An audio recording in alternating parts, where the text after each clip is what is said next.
السلام علیکم ناظرین، میں ہوں ابو المعظم ترابی، پروگرام سندھ کنارے کے ساتھ اعتدال نیوز کے اسٹوڈیو سے۔ پاکستان میں سیاسی استحکام کے حوالے سے بڑے سوالات اٹھ رہے ہیں۔ حکومت اپنی جگہ پر زور لگا رہی ہے، اپوزیشن نے اپنی تحریک شروع کی ہوئی ہے۔ پشاور میں بھی 22 نومبر کو پروگرام ہونے جا رہا ہے اور 15 نومبر کو ڈیرہ اسماعیل خان میں اسی حوالے سے مسلم لیگ نون کی قیادت آئے گی اور ورکرز کنونشن ہوگا۔ اس حوالے سے ہم نے ڈیرہ اسماعیل خان کے مسلم لیگ نون کے ضلعی صدر اور ڈویژنل آرگنائزنگ کمیٹی کے ممبر ملک ریحان کو مدعو کیا ہے کہ ان سے پتہ کریں کہ مسلم لیگ نون ڈیرہ اسماعیل خان میں اپوزیشن کی تحریک کے لیے کیا تیاریاں کر رہی ہے، اور 15 نومبر کو جو کنونشن ہونے جا رہا ہے، صوبائی قیادت اس میں شرکت کرے گی، تو نون لیگ جو ہے متحرک اور فعال ہونے کے لیے کون کون سی سرگرمیاں کرنے جا رہی ہے۔ تو میں ریحان ملک کو خوش آمدید کہتا ہوں، ان کا شکریہ ادا کرتا ہوں کہ انہوں نے ہمارے لیے ٹائم نکالا ہے۔ سب سے پہلے تو ہم سے یہی سوال کرتے ہیں کہ وہ کیا دیکھ رہے ہیں کہ پی ڈی ایم کی تحریک شروع ہو چکی ہے اور حکومت جو ہے وہ اپنا جارحانہ رویہ ظاہر کر رہی ہے۔ تو ان کے خیال میں 22 نومبر کو پشاور میں جب پی ڈی ایم کا جلسہ ہوگا تو اس میں مسلم لیگ نون کی جو قیادت ہے ڈیرہ اسماعیل خان کی، وہ اپنے کارکنان کو لے کر کس طریقے سے شرکت کرے گی۔ اعوذ باللہ من الشیطان الرجیم، بسم اللہ الرحمن الرحیم۔ اعتدال نیوز کا سب سے پہلے میں شکریہ ادا کرنا چاہتا ہوں عبد المعظم ترابی صاحب کا۔ معظم ترابی صاحب، آپ تو ہمارے بہت پرانے ساتھی ہیں، سیاست میں آپ کا ایک مقام ہے۔ یہ 22 تاریخ کا جو جلسہ ہے پی ٹی ایم اے کا، یہ اس کی ایک شروعات ہو چکی ہے جو گجرانوالہ، کراچی اور کوئٹہ میں آپ دیکھ چکے ہیں۔ اب کوئٹہ کے بعد انشاءاللہ تعالی جہاں تک ہمیں یقین ہے تو کے پی کے اس سے بڑا جلسہ ہوگا، اور یہ جلسہ جو ہونے جا رہا ہے آپ کو نظر آ رہا ہے کہ اس سے حکومت اس وقت کانپ رہی ہے، اور ان کی حالات اس وقت آپ سوشل میڈیا پہ بھی دیکھ رہے ہیں اور میڈیا بھی آپ کو دکھا رہا ہے۔ تو میرے خیال میں یہ ایک بہترین ٹائم ہے اور بہترین اتفاق ہے، اور اس کے درمیان پارٹیز کے درمیان اور اچھا ایک پروگرام ہوگا۔ صحیح۔ اچھا، آپ نے یہاں پر ایم پی اے کا الیکشن بھی لڑا، آپ نے ایم این اے کا الیکشن بھی لڑا، تو مسلم لیگ نون کا کبھی ڈیرہ اسماعیل خان جو ہے وہ گڑھ ہوتا تھا، اور یہاں پر اس کے ایم این اے بھی اس کا تھا اور کئی ایم پی ایز بھی اس کے تھے، ٹانک بھی مسلم لیگ نون کا گڑھ ہوتا تھا۔ تو اب کیا صورتحال آپ دیکھ رہے ہیں کہ نون لیگ جو ہے وہ ڈیرہ اسماعیل خان میں اس طرح متحرک اور فعال نظر نہیں آ رہی، تو پشاور کے جلسے میں یا 15 نومبر کو جو ورکرز کنونشن ہوگا اس کی کامیابی کے لیے آپ کس طرح سمجھ رہے ہیں کہ یقینی بنا سکیں گے؟ دیکھیں جی، جہاں تک آپ نے یہ بات کی کہ مسلم لیگ نون کا گڑھ ہوتا تھا، اس میں کوئی شک نہیں ہے کہ ہماری وہ سیٹس آئی تھیں اور 97 کے الیکشن میں ہم نے ایک بھاری اکثریت سے کامیابی حاصل کی تھی ڈیرہ اسماعیل خان میں۔ لیکن وقت کے ساتھ جیسے عامر نے آ کے سب سے پہلے جو کام کیا وہ مسلم لیگ نون کو ہی اس کو توڑنے کی کوشش کی، اور اس کا اثر کے پی کے میں اس لیے زیادہ ہوا کیونکہ کے پی کے میں اس کی سیٹیں بھی تھیں اور وہ لوگ ایسی فیملیز جو تھیں ان کو توڑا گیا۔ تو پارٹی کے لحاظ سے ادھر مسلم لیگ نون کو کافی نقصان ہوا، جس کا خمیازہ ہم مستقبل میں اس کے بعد 97 کے بعد کافی بھگتتے رہے۔ اور اب جا کے جیسے آپ کہہ رہے ہیں کہ 2008 کے الیکشن میں بھی میں نے ایم ڈی اے کا الیکشن لڑا، اس کے بعد ایم این اے کا الیکشن ہم نے 2013 میں لڑا، اور ایک ہم نے ووٹ بینک اکٹھا کیا۔ تو مسلم لیگ نون کا جو ووٹ بینک تھا، اگر آپ ساری ٹکٹس کو اور سارے اس کو دیکھیں تو وہ 50,000 کے قریب لگ بھگ اس وقت ہمارے مختلف ٹکٹ ہولڈرز نے لیا تھا۔ تو بات یہ ہے کہ مسلم لیگ نون سے یہاں کی عوام محبت کرتی ہے، یہاں ووٹر بھی ہے ہمارا، اس کو متحرک کرنے کے لیے مختلف طریقے ہوتے ہیں، جس میں اب ہمارا کنونشن آ رہا ہے۔ انشاءاللہ تعالی ہماری بھرپور کوشش پہلے بھی رہی ہے۔ ہمیں آپ نے دیکھا ہسٹری میں کہ مسلم لیگ نون کی حکومت کو ٹائم پورا نہیں کرنے دیا گیا، بلکہ ہمارے قائد کو ہمیشہ اس کا مشکلات ہوئی ہیں۔ تو میں یہ امید رکھتا ہوں کہ آنے والا وقت جو ہے وہ پاکستان مسلم لیگ نون کا ہے، اور انشاءاللہ تعالی ڈی اے خان سے بھی ہم سیٹیں نکالیں گے۔ اچھا، تو ڈیرہ اسماعیل خان میں ہم دیکھ رہے ہیں کہ فی الحال کوئی ایسی تحریک اور ایسی فعالیت نظر نہیں آ رہی۔ بہت سارے مسلم لیگی جو ہیں وہ ناراض ہو گئے، خفا ہو گئے، گوشہ نشین ہو گئے، اور کچھ ایسے بھی ہیں جو پی ٹی آئی میں شامل ہو گئے۔ لیکن اب ان سے ہم سن رہے ہیں، انہیں جب دیکھتے ہیں تو وہ ان سے مایوس ہو چکے ہیں۔ جو تبدیلی کا نعرہ تھا، جو انقلاب کا نعرہ تھا، جو وعدے تھے، وہ سب ان کے لیے جو ہے بے معنی ہو چکے ہیں۔ تو آپ کا کیا خیال ہے کہ ایک تو ناراض جو کارکنان ہیں، جو گوشہ نشین ہو چکے ہیں، ان کو دوبارہ متحرک کرنے کی کوشش کر رہے ہیں، اور کیا کوششیں کر رہے ہیں؟ اس کے ساتھ ہی پھر پی ٹی آئی میں جو لوگ شامل ہو چکے ہیں اور وہ اب اس سے مایوس بھی ہیں، تو آپ کا کیا خیال ہے کہ انہیں بھی کوئی واپس لانے کے لیے کوششیں کریں گے؟ دیکھیں تراوی صاحب، ہماری تو ہمیشہ کوشش رہی ہے کہ دوست اور جو ورکر ہے وہ ناراض نہ ہو،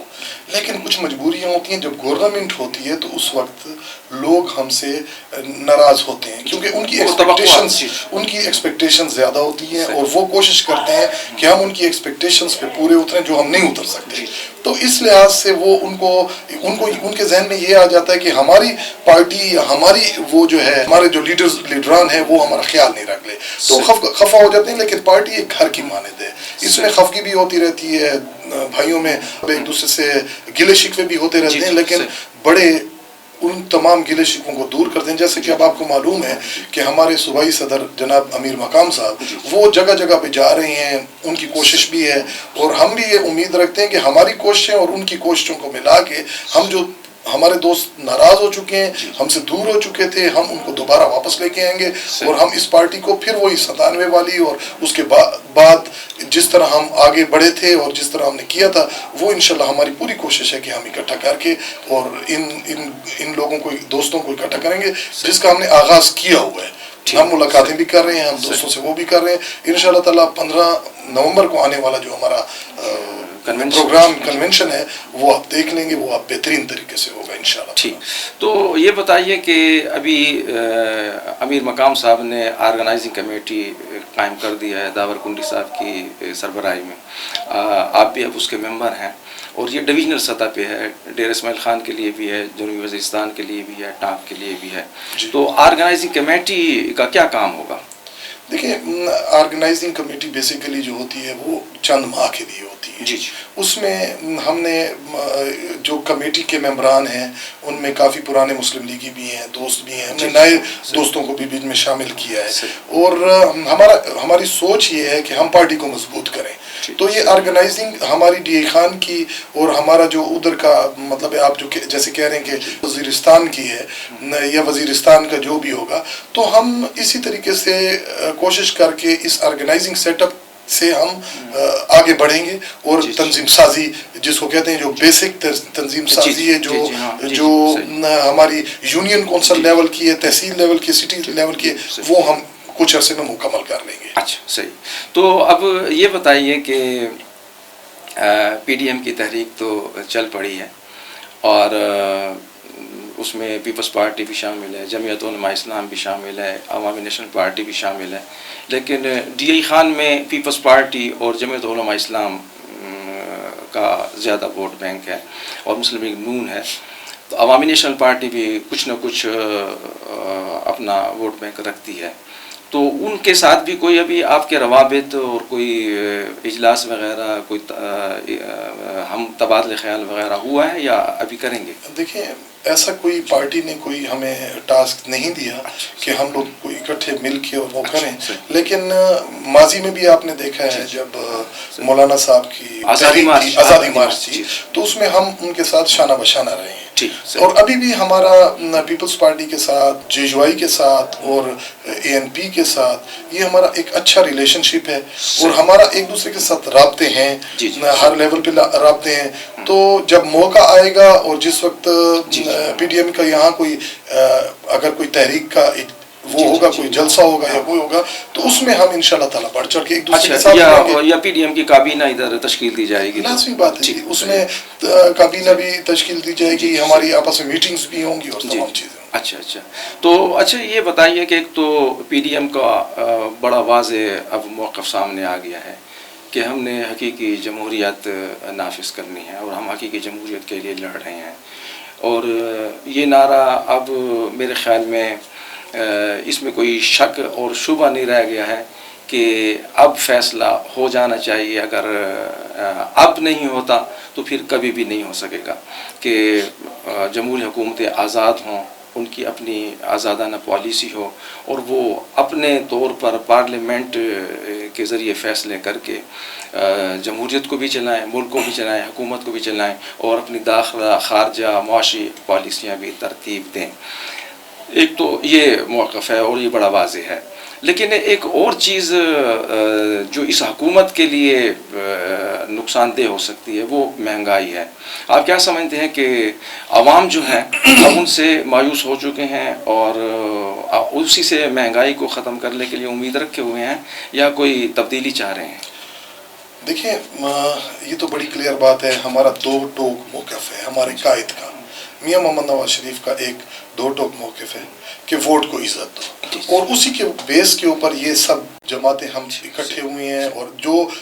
ہر پارٹی کا موقف بھی ہے اور ہر پارٹی کی سوچ بھی ہے. اب اس کے اوپر ہم تمام جب ایک یکجا ہوئے ہیں تو ہماری سوچ بھی یہی ہے کہ عوام کو اس مشکل سے نجات دلائی جائے جو ایک مہنگائی کا اس وقت طوفان برپا ہے. آپ دیکھیں کہ اس وقت جو یہ سلیکٹڈ کی گورنمنٹ ہے, اس سلیکٹڈ گورنمنٹ کے بیچ میں ان کے پاس کوئی طریقہ نہیں ہے. اس وقت بالکل ایسا فیل ہو رہا ہے کہ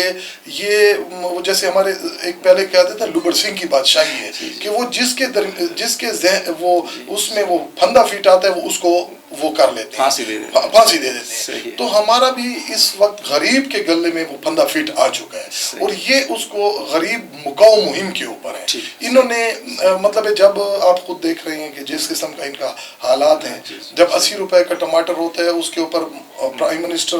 وہ لیتے ہیں نوٹس لیتے ہیں, وہ 130 روپے اور 230 روپے کا ہو جاتا ہے. تو اسی طریقے کی ہر چیز, ڈالر کو آپ دیکھیں, ڈالر کو کہاں سے کہاں, یہ لوگ کہتے تھے کہ ڈالر مصنوعی طور پہ روکا گیا ہے. بھائی آپ بھی مصنوعی طور پہ روک کے دکھا دیں. اگر آپ یہ سمجھتے ہیں کہ مصنوعی طور پہ اس ڈالر کو روکا گیا تھا اس وقت نواز شریف کی گورنمنٹ نے اور اسحاق ڈار صاحب نے, تو آپ اس مہنگائی کو ذرا کنٹرول کر کے دکھا لیں نا. 3 سال آپ گزارنے کو ہیں, آپ لوگ یہ ابھی تک نہیں باور کرا سکے کہ نہ آپ نے کوئی ایسا میگا پروجیکٹ دی ہے ملک کو, نہ آپ نے مہنگائی کے اوپر دیا تو ہے, BRT دیا ہے.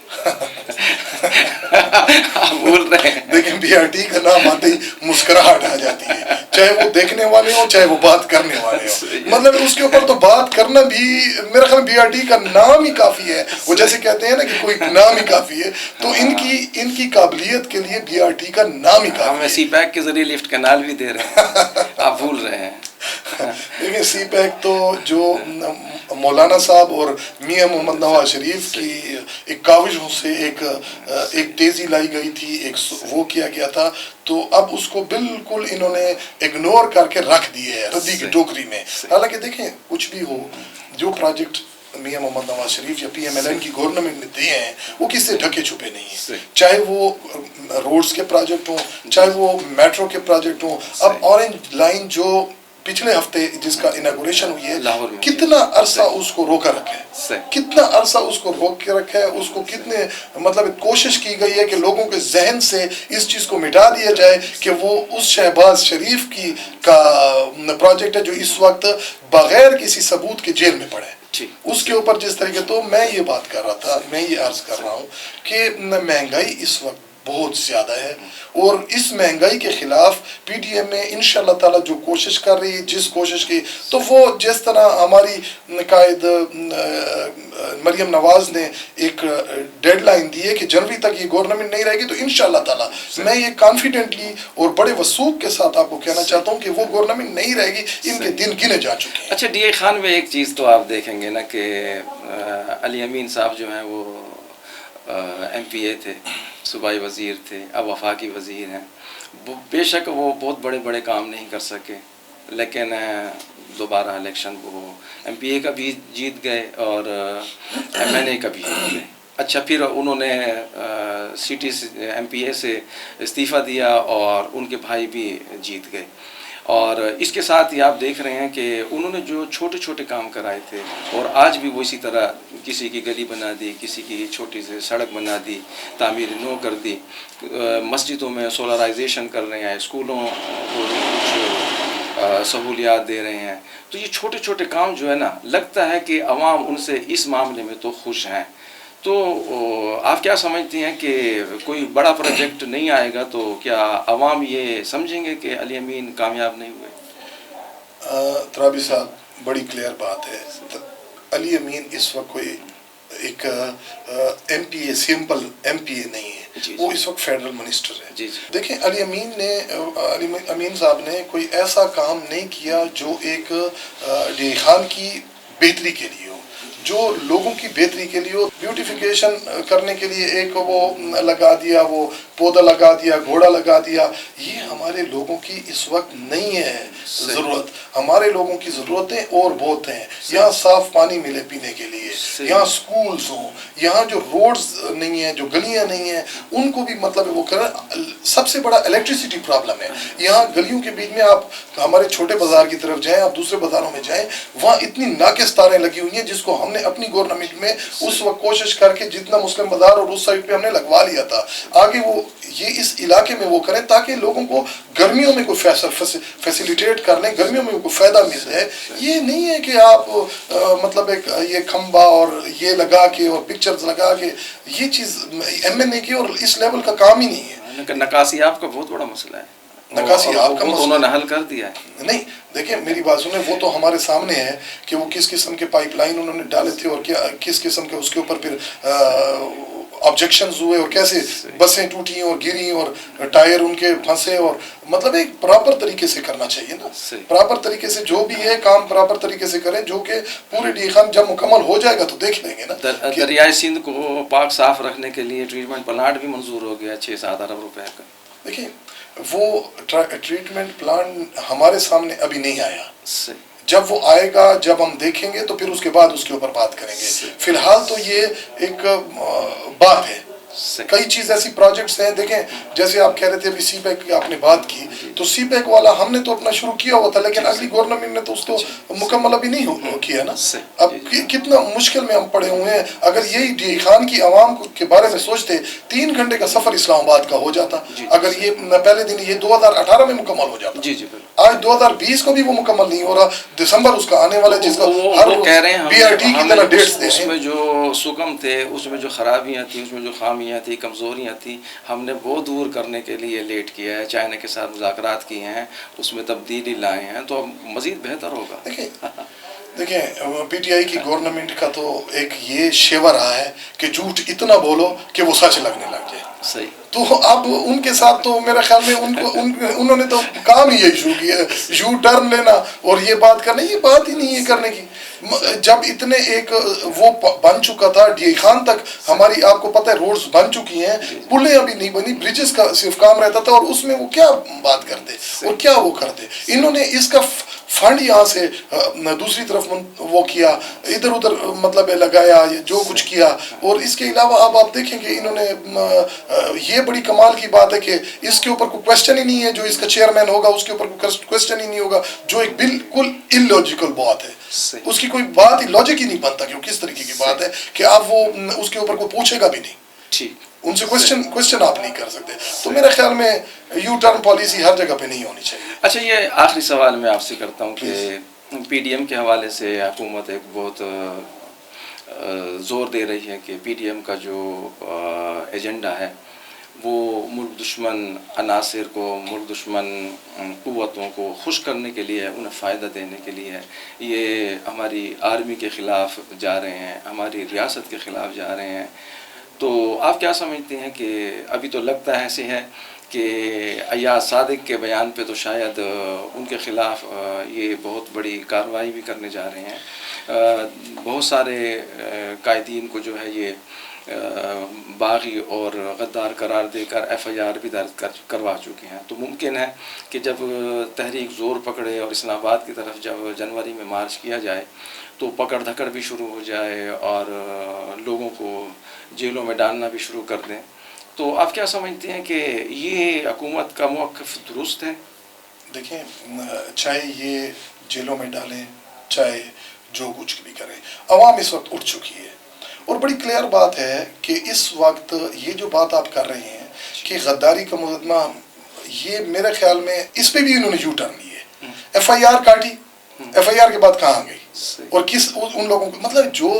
جس گورنمنٹ نے آزاد کشمیر کے وزیر اعظم کے اوپر ایف آئی آر کاٹی ہو تو اس کی عقل کا دیوالیہ پن آپ دیکھ سکتے ہیں کہ ان کی کیا سوچ ہے، کیا سمجھ ہے. جہاں تک آپ نے بات کی کہ آرمی کے خلاف ہرگز نہیں ہے، اور یہ بڑی کلیئر کٹ بات میرے قائد میاں محمد نواز شریف کی ہے کہ ہم آرمی کی بھی عزت بھی کرتے ہیں، اس کو رسپیکٹ دیتے ہیں، اور ہمارے وہ نوجوان ہیں، ہم ان کے ساتھ ہیں. لیکن چند وہ لوگ جو کہ وہ یہ کہا جاتا ہے کہ وہ انٹرفیئرنس کرتے ہیں، تو اس کے خلاف وہ بات میرے قائد کی بڑی کلیئر ہے. جو بھی ہے، چاہے وہ آرمی والا ہے، چاہے وہ کسی اور گورنمنٹ کا ہے، چاہے وہ، اور ان کا دیکھیں، ایک بندہ 3 دفعہ ملک کا وزیر اعظم رہ چکے ہیں، وہ کیوں اس ملک کے خلاف بات کرے گا؟ اب اس کی ہسٹری اٹھا کے دیکھیں کہ اس نے کتنا اس ملک کے لیے کام کیا ہے. اس لیے کہ اس سے حکومت چھین لی گئی ہے. دیکھیں حکومت تو اس سے ایک دفعہ نہیں، کئی دفعہ چھینی گئی، لیکن وہ یہ بتانا چاہتا ہے کہ ان 73 سالوں میں کس طریقے سے اس ملک کے ساتھ جو کھلواڑ کیا گیا ہے، کس کے کہنے پہ کیا گیا ہے، وہ ان کا بتانا چاہ رہے ہیں. اور وہ تو نام لے کے بتا رہے ہیں، وہ کسی پورے ادارے کے لیے نہیں کہہ رہے. اور جہاں تک آپ نے ایاز صادق کی بات کی، تو ایاز صادق نے بڑی کلیئر بات کی ہے کہ میں نے اس وقت کے وزیر خارجہ کے بارے میں یہ بات کی تھی، وہ آئے تھے، انہوں نے یہ بات کی تھی، ان کے لیے یہ پرابلم تھا، اور تو کوئی بات ہی نہیں ہے. اور انہوں نے یہ بات کہہ دی ہے، بڑی کلیئر کہہ دی ہے. تو پھر دوسری بات تو میرے خیال میں اب کرنے کی ضرورت ہی نہیں ہے، کیونکہ جب انہوں نے اگر کوئی اس کے بارے میں، جب ہمارا قائد یہ بات کر سکتے ہیں تو ایک ورکر بھی کر سکتا ہے، صادق بھی کر سکتا ہے. تو اگر وہ اس کے بارے میں کہتے اور کسی ادارے کے بارے میں وہ کہہ رہے ہیں تو وہ کلیئر کٹ کہتے کہ ہم ان کے بارے میں کہہ رہے ہیں. جب وہ کہہ رہے ہیں کہ ہم نے ان کے بارے میں نہیں کہا تو نہیں کہا، اس میں تو دوسری بات ہی نہیں ہے، اس میں تو دوسرا کوئی کوشچن ہی نہیں ہے. میرے خیال میں یہ پی ٹی آئی گورنمنٹ اس کو ان کے اوپر اس لیے ڈالنا چاہتی ہے کہ یہ بات ان پہ بنی ہے، مطلب پی ٹی آئی پہ بنی ہے، تو وہ یہ چاہتی ہے کہ وہ کسی ادارے میں ڈال دیں. ادارے پہ ڈالنا تو اس کا میرے خیال میں یہ لاجیکل نہیں ہوگا. بہت بہت شکریہ آپ کا ریحان ملک صاحب کی. ناظرین، آپ نے گفتگو سنی. ہم دیکھیں گے کہ 15 نومبر کو جو ورکرز کنونشن ہونے جا رہا ہے،